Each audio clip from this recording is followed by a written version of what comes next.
તો breaking news મળી રહ્યા છે સાવરકુંડલા શહેરમાંથી સાવરકુંડલા શહેરમાં ઇલેક્ટ્રિક બાઇકમાં આગ લાગવાનો બનાવ સામે આવ્યો છે। ઇલેક્ટ્રિક બાઇકમાં આગ લાગવાથી બાઇક છે તે બળીને ખાખ થઈ ગયું છે।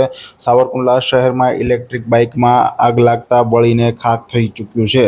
દેવળા ગેટ પારેખવાડી વિસ્તારમાં ઇલેક્ટ્રિક બાઇકમાં આગ લાગવાનો બનાવ સામે આવ્યો છે।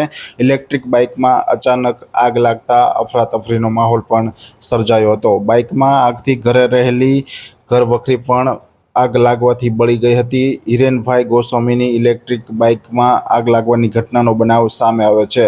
જોઈ કંપની નામની ઇલેક્ટ્રિકની બાઇકમાં આગ લાગવાનો બનાવ સામે આવ્યો છે। સાવરકુંડલામાં બાઇક માલિકે કંપની પર પણ ગંભીર આક્ષેપ લગાવ્યો છે કે અવારનવાર ગાડી છે તે ગરમ થતાનો માલિક દ્વારા આક્ષેપ કરવામાં આવ્યો છે। સાવરકુંડલા શહેરમાં ઇલેક્ટ્રિક બાઇક સળગવાથી નુકસાન થયાના સમાચાર હાલ મળી રહ્યા છે। સ્થાનિક લોકોએ પાણીના મારો ચલાવી આગ પર કાબૂ મેળવ્યો હતો।